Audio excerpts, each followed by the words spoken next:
messieurs, merci de votre présence en physique et à distance pour cette réunion destinée à présenter les résultats semestriels de l'exercice 2022-2023 de Wavestone.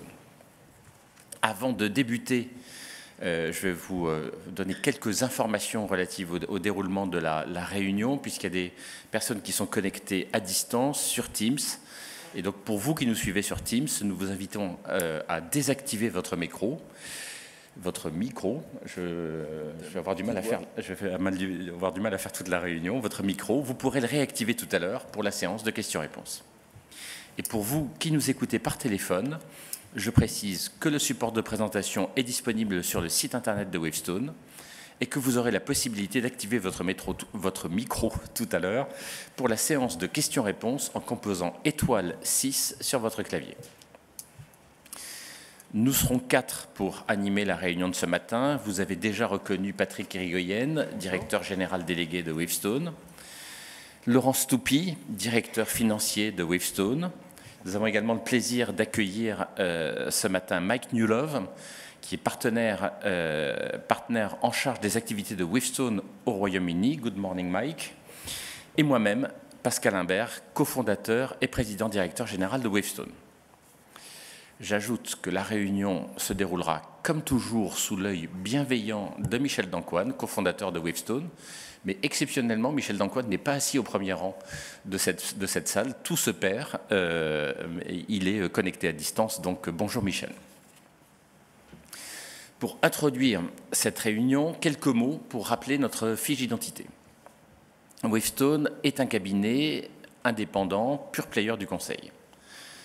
Le métier de Wavestone, c'est de guider et d'accompagner les grandes entreprises et les institutions publiques dans leurs transformations les plus structurantes et les plus critiques.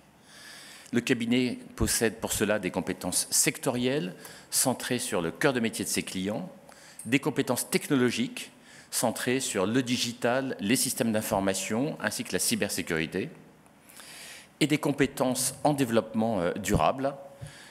La promesse de Wavestone étant de savoir conjuguer l'ensemble de ces compétences sans couture au sein d'équipes pluridisciplinaires afin d'apporter la meilleure réponse aux enjeux de transformation des entreprises, une réponse à 360 degrés en phase avec les grands enjeux auxquels sont confrontés nos clients.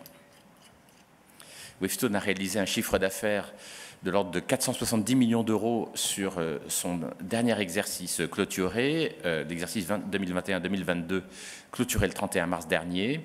Le cabinet compte aujourd'hui près de 4000 collaborateurs présents en Europe, aux États-Unis et en Asie. Et pour compléter cette fiche d'identité, je vous présente la traditionnelle répartition de notre chiffre d'affaires par secteur d'activité économique, ainsi que la liste des 20 premiers clients du cabinet à la fin du premier semestre de l'exercice 2022-2023. Ce top 20 est très représentatif du portefeuille client de Wavestone, un portefeuille de grands comptes, diversifié tant en termes de clients qu'en termes de secteur économique. Patrick, je te propose maintenant d'aborder les faits marquants du semestre. Mesdames, Messieurs, bonjour. Alors, comme nous l'avons annoncé le 27 octobre dernier, sur le premier semestre de l'exercice 22-23, Wavestone a dégagé un chiffre d'affaires total de 237,1 millions d'euros, en croissance de 9%. Pour mémoire, cette croissance prend en compte 2 mois d'activité de Penn Partnership, consolidée depuis le 1er août, et n'intègre pas Cois Consulting, qui sera pris en compte à partir du 1er octobre.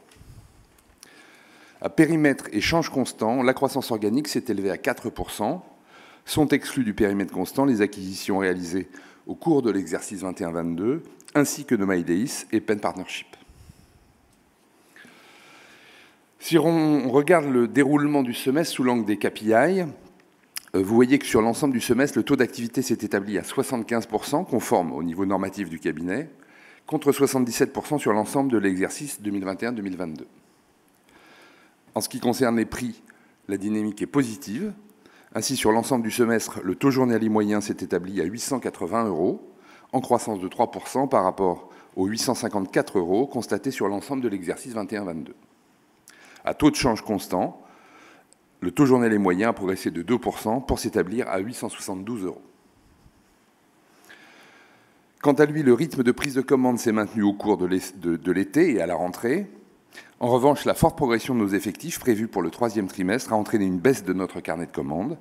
Celui-ci s'est établi à 3,7 mois à fin septembre, contre 4,2 mois à fin juin et 4,3 mois à fin mars.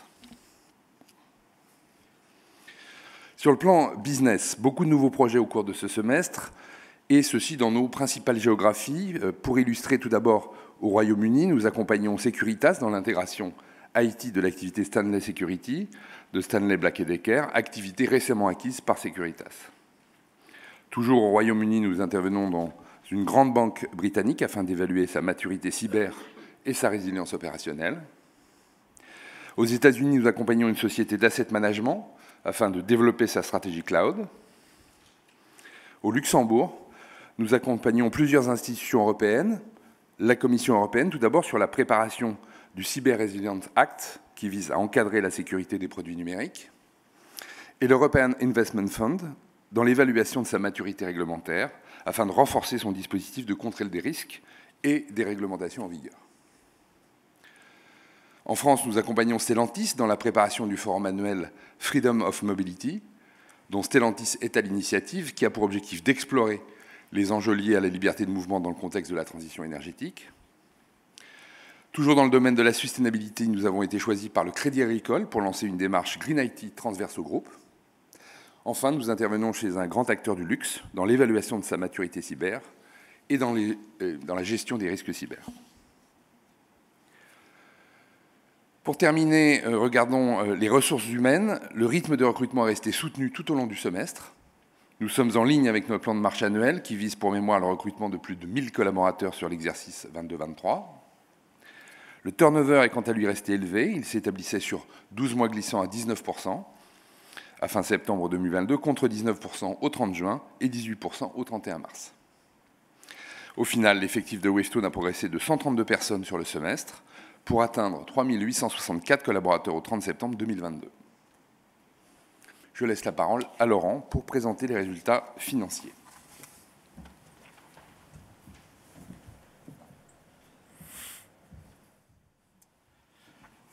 Bonjour à tous. Merci Patrick. Comme vous venez de le voir, le chiffre d'affaires de Wavestone est en croissance de 9% sur le premier semestre de l'exercice. Au cours de ce semestre, nos charges, qui avaient été réduites pendant la période Covid-19, sont revenues à un niveau plus standard et nous avons par ailleurs accéléré nos dépenses en matière de recrutement et de ressources humaines. Le résultat opérationnel courant ressort ainsi à 29,7 millions d'euros, en recul de 7% par rapport au premier semestre 2021-2022. La marge opérationnelle courante semestrielle s'établit à 12,5% contre 14,6% il y a un an.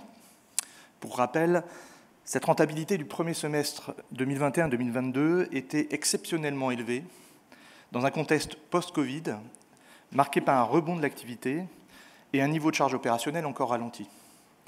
La marge de 12,5% du premier semestre 2022-2023 est quant à elle conforme à notre plan de marche. Après prise en compte de l'amortissement de la relation clientèle qui reste stable, et des autres charges opérationnelles, principalement constituées des frais liés aux acquisitions de Pet Partnership et de Coeus Consulting, le résultat opérationnel s'est établi à 25,7 millions d'euros sur le semestre, en recul de 15% par rapport au premier semestre 2021-2022. Le coût de l'endettement financier net et les autres charges financières sont demeurés quasiment stables par rapport à l'exercice précédent. Finalement, après prise en compte de la charge d'impôt, le résultat net part du groupe s'est élevé à 17,9 millions d'euros, en recul de 14% par rapport au premier semestre 2021-2022. La marge nette s'établit ainsi à 7,6% contre 9,5% un an plus tôt. Je vous propose maintenant de regarder notre tableau de flux de trésorerie. À l'issue du premier semestre 2022-2023, Wavestone a dégagé une capacité d'autofinancement de 30,1 millions d'euros, en repli de 12% par rapport au premier semestre 2021-2022. Après prise en compte du paiement des impôts et d'une augmentation du besoin en fonds de roulement, l'activité a finalement généré un cash flow négatif de 7,5 millions d'euros sur la période, contre un cash flow positif de 3,5 millions d'euros un an plus tôt. L'augmentation du BFR est à rapprocher de la croissance de l'activité et à la traditionnelle diminution des dettes fiscales et sociales sur le premier semestre de l'exercice. Les opérations d'investissement ont consommé 52,1 millions d'euros sur les 6 premiers mois de l'année, liées essentiellement aux acquisitions de Penn Partnership et de Coeus Consulting. À noter que l'activité de Coeus Consulting, acquis le 14 septembre, sera consolidée à compter du 1er octobre. Au 30 septembre, les titres de Coeus Consulting sont présentés au bilan en actifs financiers non courants et le prix initial versé est présenté dans la ligne variation des immobilisations financières pour un montant de 22,2 millions d'euros. À titre d'information, la trésorerie de Coeus Consulting s'élevait à 2,1 millions d'euros à cette même date. Enfin, sur ce tableau, les flux liés au financement ont consommé 21,1 millions d'euros, dont 6,5 millions d'euros liés au rachat d'actions, nous permettant de couvrir l'intégralité de nos plans d'attribution d'actions gratuites. Sur le bilan, vous pouvez voir que les capitaux propres progressent de 10,7 millions d'euros pour s'établir à 267,7 millions d'euros au 30 septembre 2022. Les écarts d'acquisition ont augmenté de 38,9 millions d'euros, principalement liés aux acquisitions de Nomadeis et Penn Partnership. Les actifs financiers augmentent de 25,6 millions d'euros. Ils intègrent 25,5 millions d'euros de titres de participation à la suite de l'acquisition de Coeus Consulting, montant qui inclut les compléments de prix qui seront décaissés ultérieurement. Au 31 mars 2023, les actifs, les passifs et l'écart d'acquisition de Coeus Consulting se substitueront à ces titres de participation au sein du bilan de Wavestone. Sous l'effet des acquisitions de Penn Partnership et Coeus Consulting, la dette financière nette s'établit ainsi à 16,2 millions d'euros à l'issue du premier semestre 2022-2023, contre une trésorerie nette de 60,3 millions d'euros au 31 mars 2022. Nous visons une trésorerie nette comprise entre 30 et 35 millions d'euros au 31 mars 2023, sous l'effet de la génération de la trésorerie généralement plus élevée, traditionnellement plus élevée au second semestre de l'exercice. Cet objectif s'entend évidemment hors nouvelle acquisition. En ce qui concerne le capital de Wavestone, la part d'autocontrôle augmente à 1,2% suite au rachat d'actions. Les salariés du cabinet détiennent quant à eux 8,4% du capital, contre 8,1% au 31 mars, dont 3,3% détenus à travers le FCPE Wavestone en France et à l'international. Le flottant représente désormais un peu plus de 35% du capital, dont 70% sont détenus par des fonds institutionnels, français ou internationaux, et 30% par des actionnaires individuels. Enfin, 55% des actions sont détenues par les fondateurs et mandataires sociaux. La dilution potentielle du titre est nulle, puisque nous avons couvert l'intégralité de nos plans d'attribution gratuite d'actions par les actions autodétenues. Pour finir cette partie financière, vous pouvez voir que depuis le 1er janvier 2021, le titre de Wavestone est en hausse de 49%, alors que le CAC Mid & Small reste quasiment stable à plus 2%. Après avoir connu une progression continue au cours de l'année 2021, le titre Wavestone a suivi depuis le début de l'année 2022 un parcours plus mouvementé, alternant trous d'air et remontées. En définitive, au 2 décembre, la performance year-to-date de Wavestone est un peu en dessous de celle du CAC Mid & Small, respectivement à moins 18 et moins 13%. La liquidité moyenne quotidienne du titre sur Euronext s'établit à 599 000 € en 2022. Je passe maintenant la main à Mike Nieuhof. Mike, the floor is yours.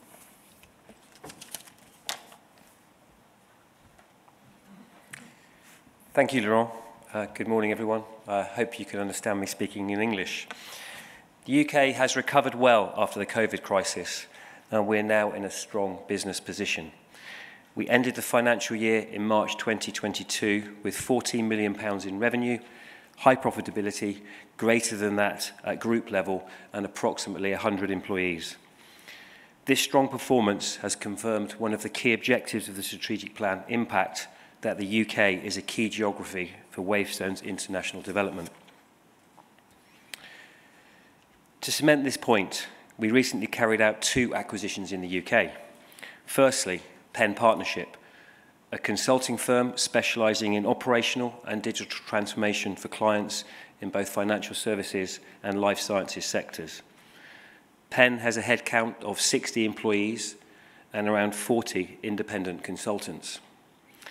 They generated revenue of £19.6 million for the year ending in March 2022, with an adjusted EBITDA margin of 15%. The firm has been consolidated in Wavestone's financial statements from the 1st of August 2022. The second acquisition we made was Coyus Consulting, a consulting firm specialising in IT strategy, and Coyus advises large companies in both the UK and also in Europe in sectors that include manufacturing, energy and utilities, retail and consumer goods. Coyus Consulting has 45 employees with an extended pool of around 10 independent consultants. The estimated revenue generated by Coyus Consulting at September 30th, 2022 is £9 million, with profitability markedly higher than that of Wavestone. The firm will be consolidated in Wavestone's financial statements from the 1st of October 2022. These two acquisitions means that Wavestone UK has tripled in size. The UK now has 250 permanent employees and is generating approximately £45 million of revenue. This combined value proposition covers a broad range of capabilities. Together, we are now able to combine business, digital and technology, and cybersecurity expertise, which means we can address a wider scale of our clients' transformation challenges. The presence of Coyus in the energy, utilities, manufacturing, retail sectors, combined with Penn Partnerships' deep expertise in both financial services and life sciences, and our own historic financial services footprint, creates a very solid foundation to partner with blue-chip companies on their major transformation challenges. The top 5 clients include companies across all of the entities. Aviva and AstraZeneca are clients of Penn. Mercedes is a client of Coyus, and AXA is a Wavestone UK client, with Legal & General a common client of both Penn and Wavestone UK. Looking at the revenue breakdown, the financial services and life sciences sections are in relation to business consulting with Penn's areas of expertise, and you can see here that with a healthy balance of revenue streams.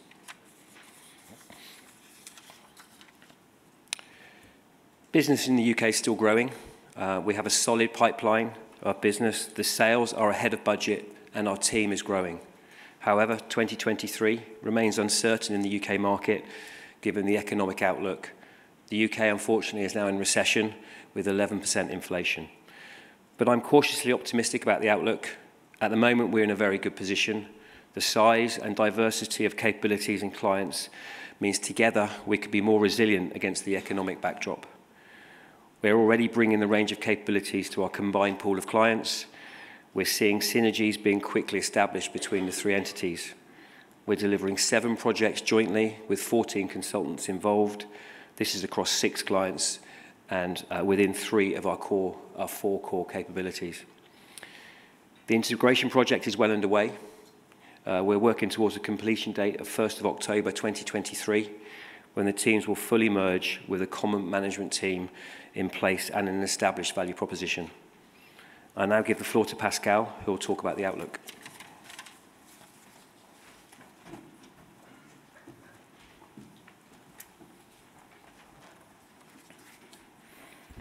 Thank you, Mike. Very exciting.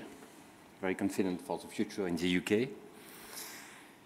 Je vous propose maintenant d'en venir à nos perspectives pour la suite de l'exercice 2022-2023.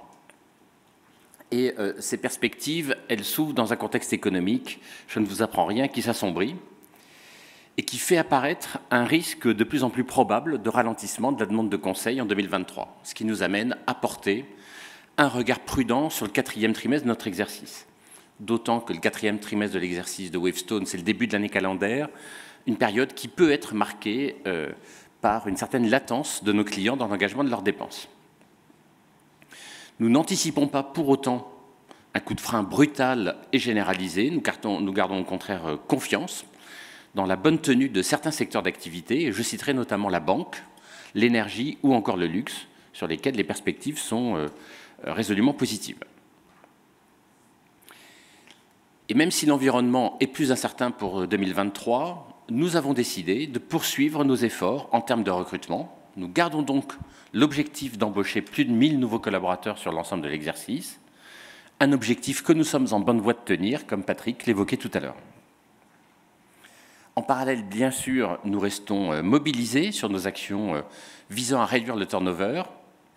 Et j'en profite pour évoquer que parmi ces actions, je vous confirme que nous avons procédé à des ajustements de notre politique salariale, comme annoncé avant l'été, des ajustements nous permettant de maintenir notre position sur un marché très compétitif sur le plan des ressources humaines, mais des ajustements qui, pour autant, ne vont pas peser sur notre ratio prix de vente sur salaire grâce à la bonne orientation de nos prix. Nous gardons donc le cap sur la croissance de nos effectifs et nous sommes attentifs dans le même temps à déployer une action commerciale intense que nous orientons en particulier vers les secteurs les plus résistants, voire dynamiques, que j'évoquais à l'instant, la banque, l'énergie et le luxe. En ce qui concerne le secteur public, c'est, comme vous le savez, un cas un petit peu spécifique et nous décidons de tirer les conséquences des controverses persistantes relatives à la place des cabinets de conseil dans ce secteur. Nous avons donc décidé, à regret, de réduire sensiblement notre investissement commercial consacré aux ministères et grandes administrations en France. En matière de croissance externe, nous ne prévoyons pas de nouvelles opérations au Royaume-Uni au cours des prochains mois. Dans cette géographie, notre priorité est bien sûr de maintenant réussir parfaitement les intégrations de Penn Partnership et Queus Consulting. But Mike, you told us earlier that it's completely under control. In fact, it turns out to be a piece of cake, so I'm confident. Yeah. Could you confirm it in the mic? No? Two pieces of cake, yeah. Perfect. This is registered, so I'll use it when the time comes. Nos recherches s'orientent donc dans d'autres géographies, au-delà du Royaume-Uni, en particulier aux États-Unis. Vous savez que c'est la deuxième géographie clé de notre développement international, mais nous ne nous interdisons pas d'être aussi opportunistes et de saisir des opportunités de croissance externe de manière plus tactique dans d'autres pays, y compris la France. En ce qui concerne nos guidance pour la fin de l'exercice, nous confirmons nos objectifs financiers annuels et nous les actualisons afin de tenir compte de la consolidation de Penn Partnership sur 8 mois et de Queus Consulting sur 6 mois. Ainsi, donc, pour l'exercice 2022-2023, sur l'ensemble de l'année, nous visons désormais un chiffre d'affaires consolidé supérieur à 525 millions d'euros, contre plus de 505 millions d'euros initialement. Et notre objectif d'une marge opérationnelle courante de l'ordre de 15% sur l'exercice reste quant à lui inchangé. Je vous remercie de votre attention et nous sommes maintenant à votre disposition pour répondre à vos questions. Je passe donc la main à Maître Benjamin Clément qui va officier pour la séance de questions-réponses.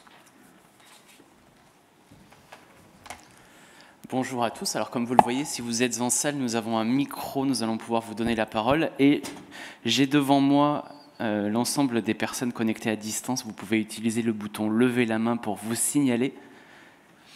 Peut-être commencer en salle si vous avez une question. Et le temps que les mains se lèvent, n'hésitez pas également si vous avez des questions pour Mac Newlove, soit en français et je les traduirai, soit directement en anglais. Allez-y. Oui, Éric Blin, Finance Connect. J'ai quelques questions. Vous parlez d'un ralentissement de l'effort sur le secteur public, ministère.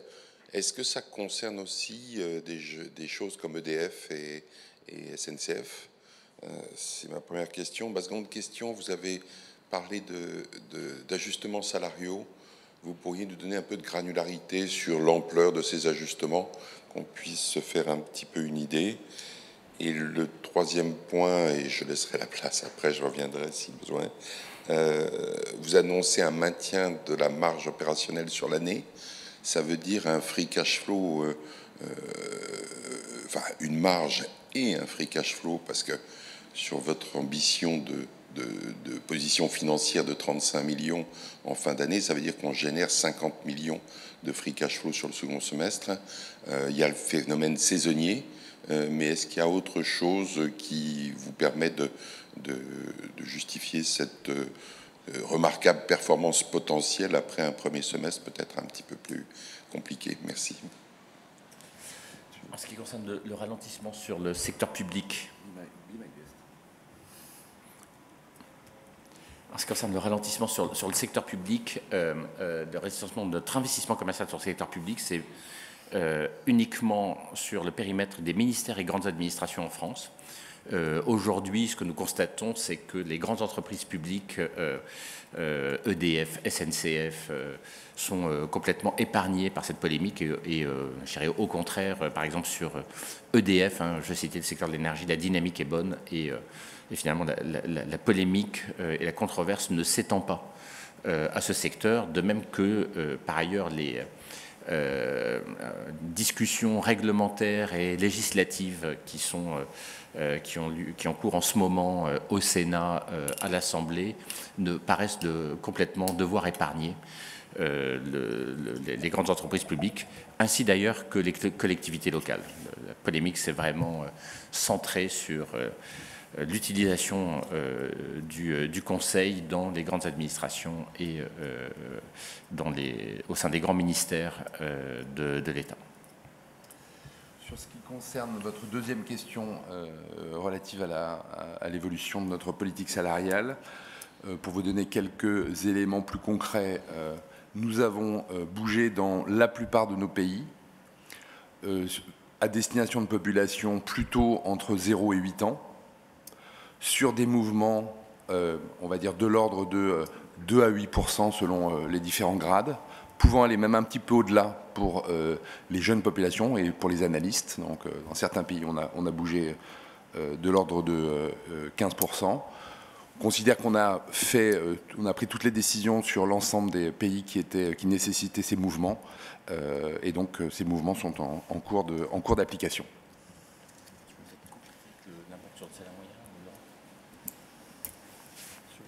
Non, oui, Pascal me soufflait dans l'oreille gauche. Donc sur la partie impact sur le salaire moyen, nous sommes dans l'épure que nous avions déjà partagé en début d'année, c'est-à-dire on s'attendait à un mouvement aux alentours de 1 à 2%. On est bien dans cette épure. En regard, vous avez vu que l'évolution de nos prix de vente sont, on va dire à périmètre constant, sont du même ordre de grandeur, donc 1 à 2%. Donc on considère que, comme nous l'avions anticipé, pas d'impact négatif sur la rentabilité dans le ratio prix de vente sur salaire. Oui, de plus. Par rapport à ce que nous... Un salaire moyen qui avait vocation à être stable sur l'exercice, du fait du rajeunissement de la pyramide. Merci.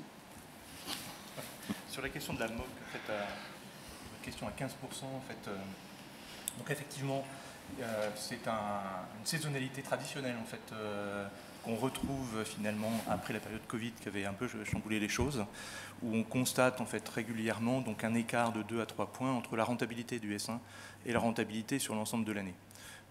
Donc là, on est à 12,5 en fait, et on vise ce 15 en fait finalement sur l'ensemble de l'année. Peut-être deux effets complémentaires en fait. Donc l'écart de rentabilité S1 S2 s'explique en fait très majoritairement par le volume de congés sur le S1 en fait par rapport au S2. Donc on retrouve cette différence-là, avec par ailleurs le fait que nos charges externes, je l'ai dit, notamment en matière de recrutement et de ressources humaines, ont été importantes en fait sur le premier semestre. Et par ailleurs, l'effet en fait finalement d'une meilleure rentabilité sur le S2 va être accentué par le fait que la croissance finalement est importante et donc le S2 va être plus contributif en fait à cette rentabilité sur l'ensemble de l'année. La réduction des loyers n'intervient pas dans cette amélioration de la rentabilité. Elle est déjà prise en compte. Elle est déjà prise en compte. Aujourd'hui, en fait, finalement, l'ensemble des actions de réduction de nos locaux, en fait, on va dire, est terminée. À la fois, on l'a fait à Paris, à Londres, en fait, à New York. Donc ça, cette partie-là est terminée. On va commencer, en fait, du fait de la croissance des effectifs, à reprendre, en fait, finalement, un peu d'extension de locaux, mais de manière limitée, en fait, finalement, pour l'instant.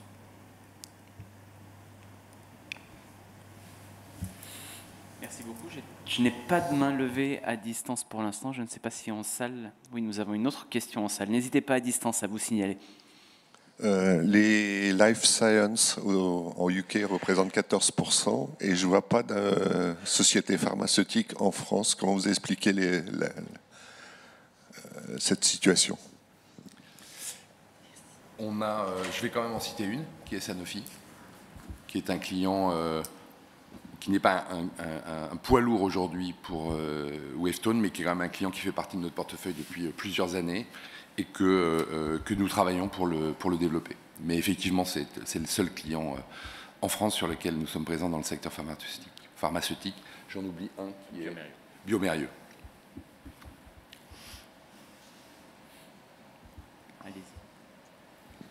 J'en profite du coup. Est-ce que ça veut dire qu'il peut y avoir du cross-selling géographique ou pas? J'entends par là, est-ce que le fait que AstraZeneca soit important peut se transformer? Et j'aurais une seconde question d'actualité, malheureusement.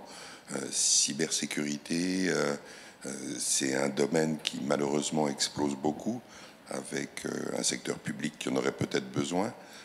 Est-ce que c'est un domaine de prédilection pour vous? Vous abordez un de mes sujets favoris, mais je vais me tenir, Patrick. Je vais me tenir.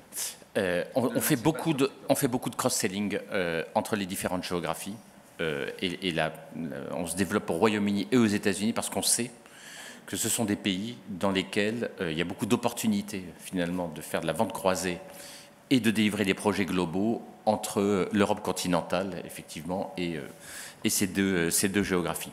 Alors ça existe déjà depuis pas mal de temps au sein de Wavestone. Par exemple, BNP est vraiment un client global. On travaille pratiquement dans toutes les géographies pour BNP Paribas au sein de Wavestone.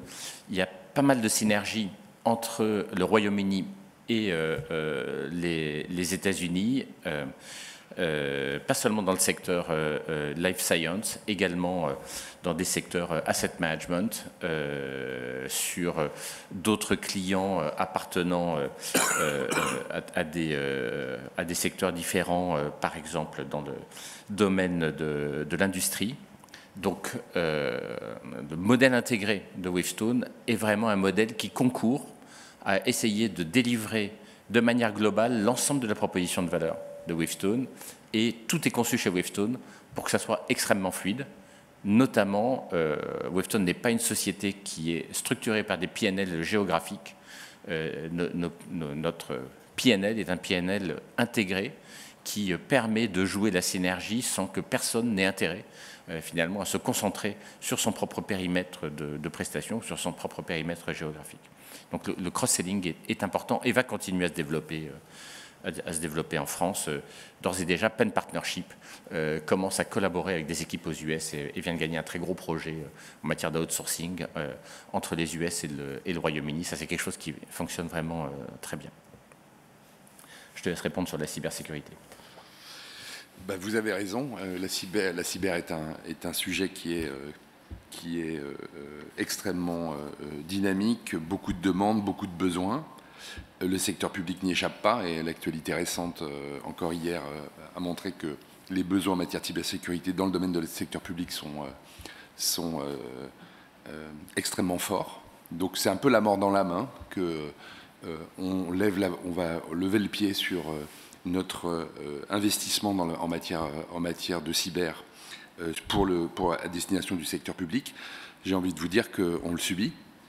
On le subit parce que on considère que les conditions aujourd'hui de collaboration avec le secteur public ne sont pas réunies, des bonnes conditions ne sont pas réunies. Et donc, bien sûr, on va accompagner le secteur public sur tous les engagements que nous avons aujourd'hui, sans faillir. Mais par contre, on mettra moins de poids que par le passé dans le fait de les accompagner, y compris sur des sujets aussi sensibles que la cyber. À peu près 20% de l'activité de Wavestone.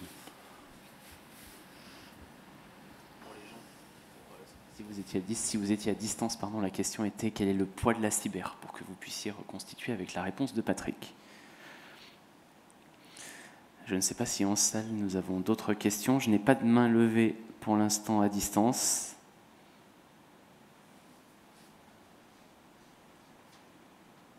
Pas de questions supplémentaires. À distance, c'est votre dernière chance également. Antoine Lancel, vous avez levé la main. Je vous invite à activer votre micro et à poser votre question. Bonjour Antoine. Antoine, pour l'instant, on ne vous entend pas en salle.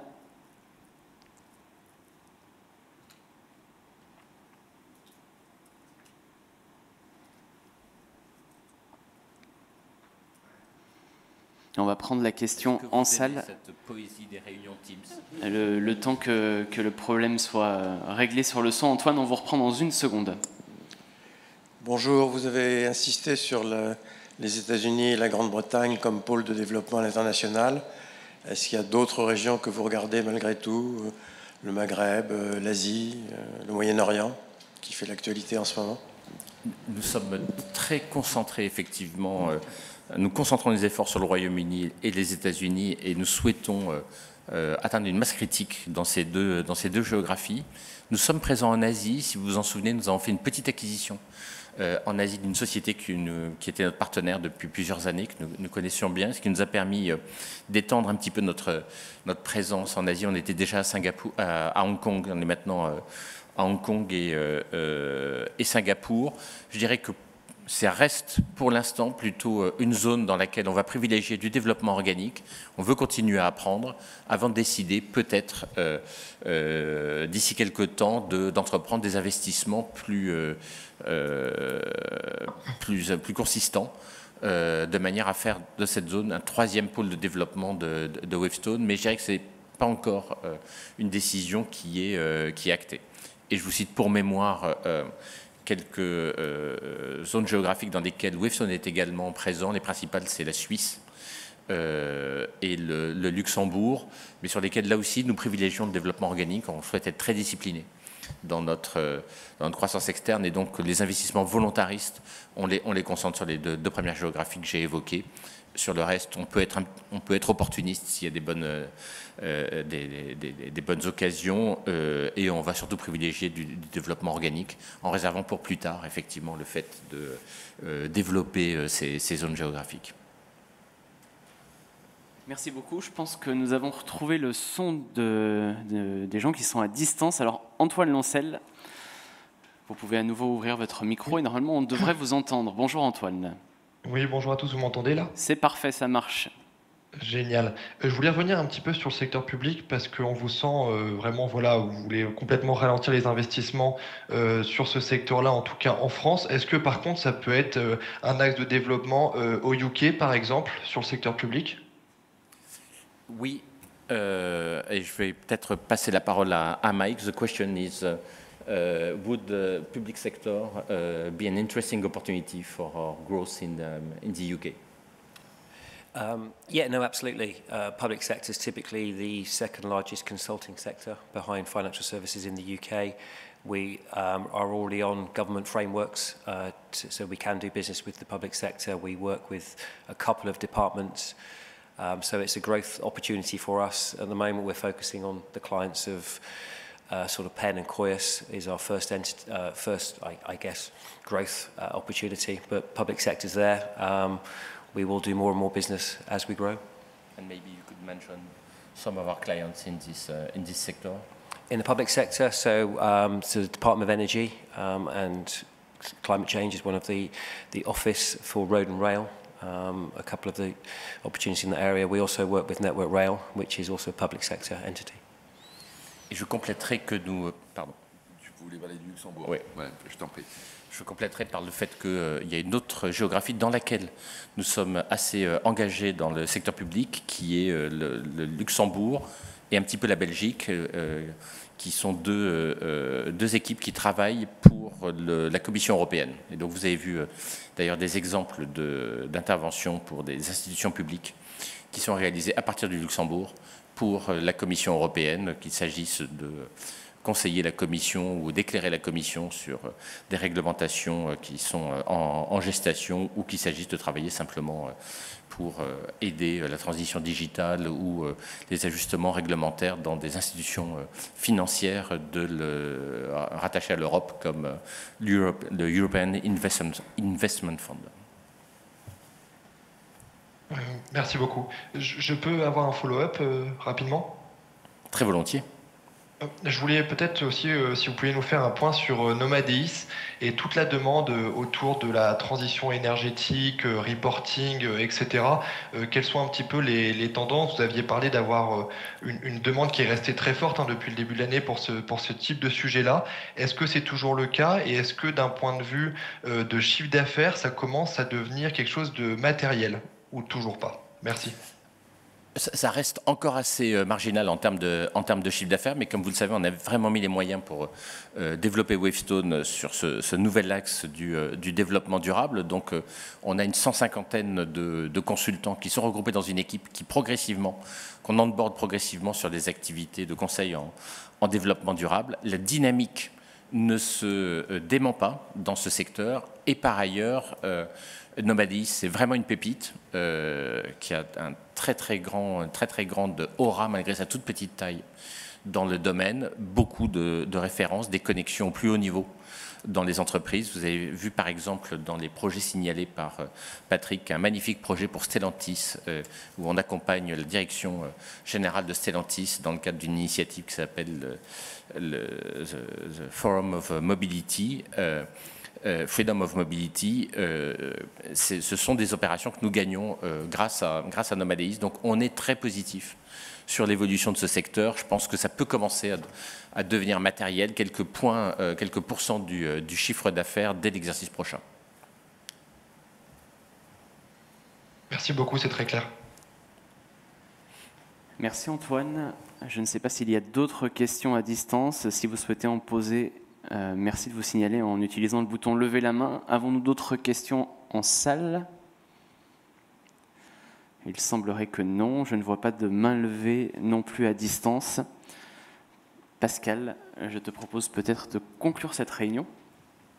Eh bien, écoutez, merci de votre attention. Merci de vos nombreuses questions. Et donc, nous clôturons cette réunion de présentation de nos résultats semestriels en vous donnant rendez-vous le 30 janvier 2023 pour la présentation de notre chiffre d'affaires du troisième trimestre qui nous permettra de confirmer ou de donner un peu plus de couleur sur finalement les orientations que nous commencerons à ce moment-là à percevoir de manière plus claire sur 2023. Merci beaucoup de votre présence une dernière fois et bonne journée à tous. Bonne journée.